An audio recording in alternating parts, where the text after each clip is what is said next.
All right, we've been looking for a couple of weeks now. We're going to look at again tonight the book of Job and what it has to say to the church and believers about persecution. And we're going to see a bunch of things tonight. I introduced you to the sailboat last week. We're going to talk more about that tonight because I think there's some very valuable lessons in that. But we begin with Job chapter 1. There was a man in the land of Uz whose name was Job. And that man was perfect and upright and one that feared God and eschewed evil. So this is God's statement about Job. This, of course, does not mean that he was not a sinner that needed to be saved by grace just like every other human being since Adam. But it does mean that this was God's opinion about the kind of man that he was. And so with that backdrop, then we launch into everything that happened with Job. And so the Bible Project, I don't always agree with them, and they do some things, and there's some things they will be saying in this that I don't agree with their conclusions, but this does a very good job of giving an overview of what we're dealing with in Job. So Job had this entity who's called Satan, not the Satan, who was given permission to touch his body and take his riches and take his family and just the worst. I mean, he's the epitome. He's the picture of somebody who has a bad way to go. You think you got it bad? Nothing like Job. Wound up sitting in ashes, digging out the places in his body with a potsherd.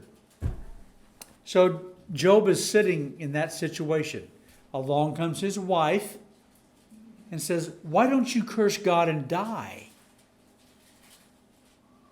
Ooh. However good Job was, it sounds to me like she was kind of a hateful thing to have to live with. Instead of comforting her husband, she does this. Wow.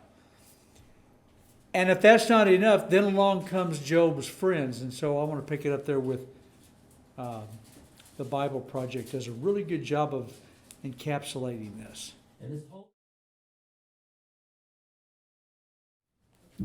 So that's a pretty good way to see an overview and get a bit of perspective. I disagree with some of their conclusions, and we'll talk about that a little bit tonight. One of the things I disagree with is their characterization of Job. What God's talking about is Job ended up well.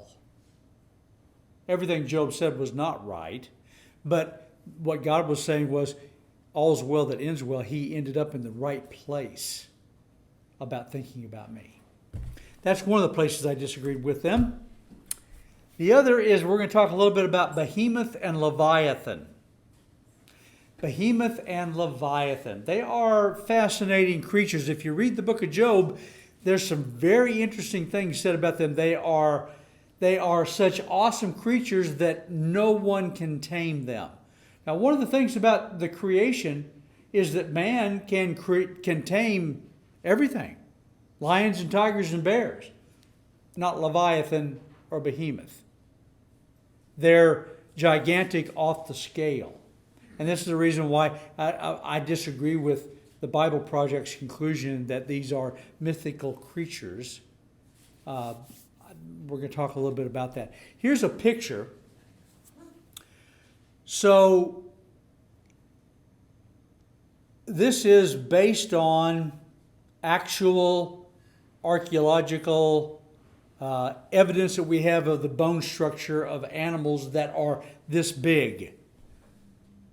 So he's able to take a dinosaur in his mouth. Okay, so he's a big guy. I mean, off the charts big. I mean, we have that skeleton. We know there were creatures that existed that big, longer than this room. Creatures. I mean, huge. Sarcosuchus, which would bite down with about 80,000 newtons, that is 18,000 pounds per force, grabs an unfortunate Abelisaur in its powerful jaws. Now, my point is, there actually did exist on the earth, they're extinct now, but there actually did exist on earth things that were so big that they would easily fit with what God said in the book of Job. So I want to talk a little bit about that, these two guys. There are basically about 4 different theological perspectives on Behemoth and Leviathan. One is it was strictly a mythical creature. It was used in poetic justice for God to say what he needed to say to Job. Yeah, and if that's all it was, that's fine, but I'm convinced that's not what it was. It was a real earthly creature. There are some people who say it was a crocodile from the description. That doesn't even come close to fitting. I mean, that's absurd on its face. An earthly creature, third, representing a spiritual force. Now, this is close. And maybe all that it is, it certainly is number 3, but I believe that it was a real creature now extinct that does represent a satanic force in the universe. It's interesting. So there are people who dismiss that it could be an actual living creature that ever existed on the earth. They say, nothing breathes fire. There's no such thing as fire-breathing dragons, right? Well, there's not now. But there is actually some pretty good evidence that there have been. So here's one little tidbit. The Anglo-Saxon Chronicle reports that in the year 793 A.D., when Vikings raided Lindisfarne Island, that's in northern England, and robbed the monastery, fiery dragons were seen flying in the sky. Some of you will remember that we dived pretty deeply into some of the myths of, for example, Greece, the half-horse, half-man. We just all assume that that's mythological and never was real. What if it was? And the things that we're doing now to join things together genetically, we have pig men living among us today somewhere. So what Satan did in Genesis 6 maybe, some things leading up to Genesis 6 and all of that perverted stuff. So the conclusion that I came to is that all of those myths, while those myths are probably not true, there probably is a base somewhere, some truth underneath of it that is true. So I conclude from that as well that Leviathan and Behemoth, fire-breathing dragons, if you will, actually did exist in some form or fashion in the distant past. So here's what Job 41:18 says about Leviathan, I believe it is. By his neesings, that is what he blows out his nostrils, a light doth shine, and his eyes are like the eyelids of the morning. Out of his mouth go burning lamps, and sparks of fire leap out.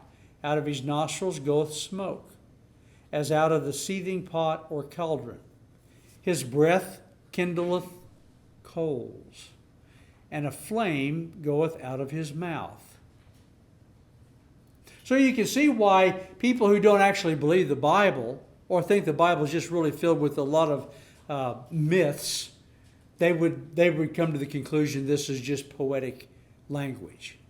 But if you believe everything in the Bible, I think you have to believe that there's something to this physical, actual. So whatever else is true about Behemoth and Leviathan, they are creatures at the top of the food chain, clearly. I mean, if you look at what God describes, how nothing can stand in its way. Its bones are like iron. But it is at the top of the food chain under the authority of the Creator. Somebody can control Behemoth and Leviathan, and it's God. Job can't. But I have to believe also that because man was given the ability to subdue the entire earth, that there was a point at which man was able to control. One of the things people don't know about dinosaurs, which, I mean, this is in the vein of dinosaurs, something along that line. Dinosaur, the average fossil record of a dinosaur, do you know how big it was? It was about the size of a German Shepherd. Your average run-of-the-mill dinosaur was about that big. In other words, they were born. A reptile is different than a mammal. It grows every year of its life. Every year it's alive, it grows a bit more. And so some of the depictions of these giant dinosaurs, like the T-Rex, for example, the T-Rex would have been giant like that. And the only reason it was able to grow once it got to a certain size, nothing could eat it, except maybe Behemoth and Leviathan. It would have been a lumbering giant. It could not have moved fast. It would have eaten what already died, for the most part, or whatever was small enough and wasn't smart enough to get away from it. So there's a lot of conclusions that people make about the distant past and dinosaurs. They're just crazy and ridiculous. Anyway, Leviathan and Behemoth, I believe, were actual creatures that were this big and off the charts in the scale, but they also represent, because of things that are said in other places about, they represent satanic powers. And we know that there are many creatures that are now extinct. I mean, the one that I showed you, that is, we don't know if that's what it looked like, but we know the skeleton was that big. So yeah, there were lots of things that existed in the distant past. The question is, how distant is that past?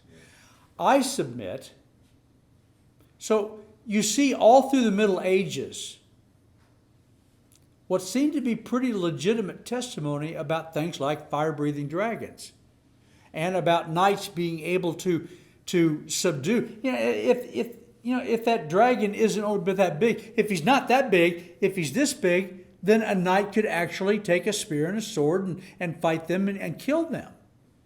So I don't think that they're unbelievable things. I think what people did is they took those things that were real and they built them into way more than they actually were.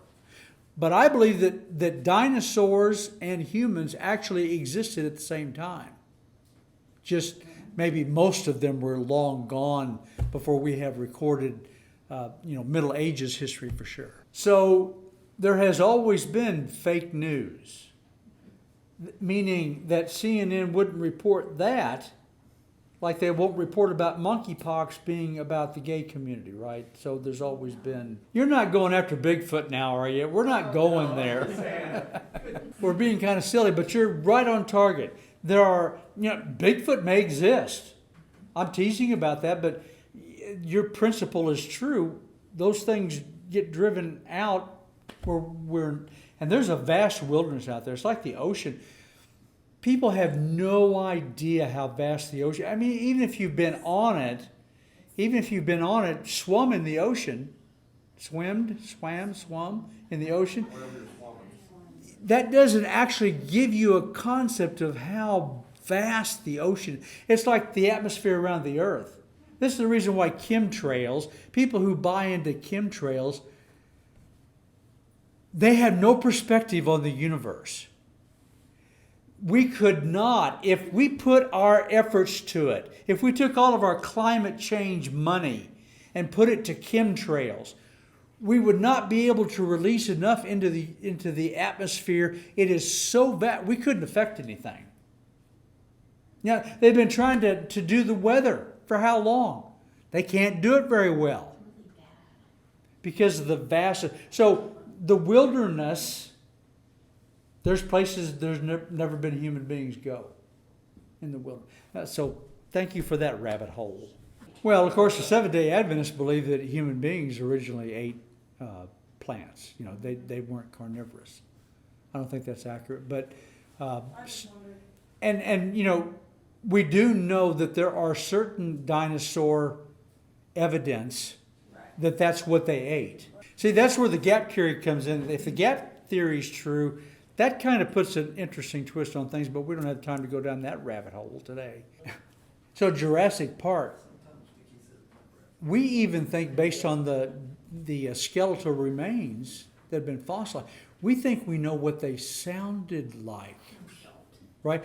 Jurassic Park. That was what came out of that. Because of the shape of that thing that we don't know what that was.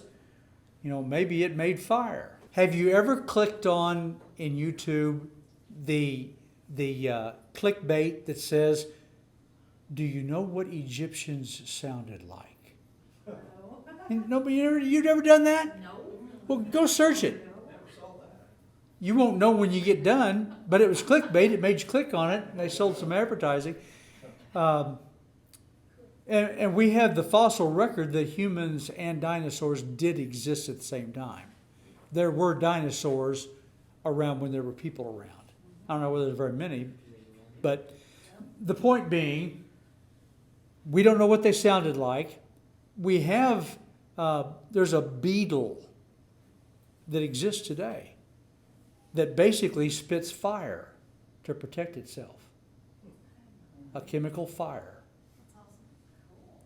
So it's not just a myth that Leviathan and Behemoth, breathed fire. It's probably a real thing. I don't know what it looked like underneath of it. I know it was the way that God described it. It was a thing to stay away from and to be afraid of. So, why are we talking about Job when we're dealing with the persecution that we believe is coming our way because of the setup that's going on in the world with the one world government, the one world religion, all of that? With COVID, that began to expedite, and that's the reason why we've been studying it, is because things are shaping up like no time in my lifetime. The relevance to Job and persecution. It is not Job's suffering that correlates to the persecution we think is coming our way, but rather our response to bad things that come our way. So Job concluded that God maybe isn't just because he doesn't stop all of the evil things that go on in the world. That's an accusation that lost people throw at us all the time, is that if there was a God, he would stop all the evil going on in the world. The problem with that is you're not thinking about it. What they mean by that, if I were to say God must not exist or he's not just if he doesn't stop all the evil, what I mean by that is all the evil you do, he should stop. But the evil things that I want to do, he should leave that alone because it's not really that bad. That's what we mean by that. If you turn television on, you're probably going to hit up on a health and wealth gospel preacher. That's most of what's out there. Benny Hinn, and probably some of you like Joyce Myers. Okay, they're all in the same vein as what some of these friends said. Bad things wouldn't happen to you if you would do right by God. Tithe, which means you send your money to me. Right? And that's the most prolific falsehood in so-called Christianity America today. Exactly what these three friends and even Job concluded. So that's a thing to be aware of. We don't want to respond by saying, God, you don't know what you're doing. You're screwing things up. Because like Job, and we talked about this at length last week, we don't have the perspective to even say that. I don't even know how my heart beats. One of the theses of the Calvinist that I agree with is that we start from the premise every single one of us deserves hell. Right? Now, I disagree with every other conclusion they come to, but they're right. Every human being deserves hell, not heaven. Nobody deserves heaven. So when you get into a bad state, blaming God is not the answer. Because there's just, you don't know. And we are, so here's the way I like to say it. 500 years from now, it's not going to make any difference whether you died of old age or cancer. It's not going to matter. We're all going to die of something. We're all going to be going, in different ways. 500 years from now, it won't make any difference. You'll have forgotten about whatever the way was that you went. I mean, you're going to be in the joys of heaven, right? So Paul said that's why it's not, in Romans he said the suffering of this world is not even to be compared with what we've got waiting on the other side. It's not even the same ballpark. So when I say, why is this happening to me? I'd be a whole lot happier if it happened to Tara. I mean, it should happen to her. Why is this happening? That's what we're saying. When we say it shouldn't be happening to me, oh, so who should it be happening to? Bad things happen to good people. Yeah. And what she's talking about, our testimony in the midst of it, Bob Evans died well. He died real well. He died with courage. I hope that when I come to that time for me, that I can have the attitude and the courage that Bob had. It was really phenomenal. And I've watched lots of people die. And I never saw anybody die better than Bob. I mean, this is a big deal. Our testimony when we go through difficulties may be the only thing we've got. There are some people who are watching you. Wow, that's a really heavy thing. That people are watching us living and dying. That's exactly what I'm saying. Would I be happier if it's happening to you instead of me? Yeah. We would never say that right out loud. But that's what we're saying. Well, and you know, I've described it this way. When we say, God, why don't you smite that and make that suffering come to that pedophile? And because God's the only one in the universe that lives out time and space, he can legitimately respond with, well, I did. You just haven't got there yet. Nobody's getting by with anything, unfortunately. Or fortunately, paid for that. Jackson County. Yeah. So, we don't have the time to go into the sailboat because it's 8 o'clock. We'll do it next week, I promise. We'll start with the sailboat. And we're also going to end up with the tourniquet and what it has to teach us. I promise next week. Lord willing, and the creek don't rise.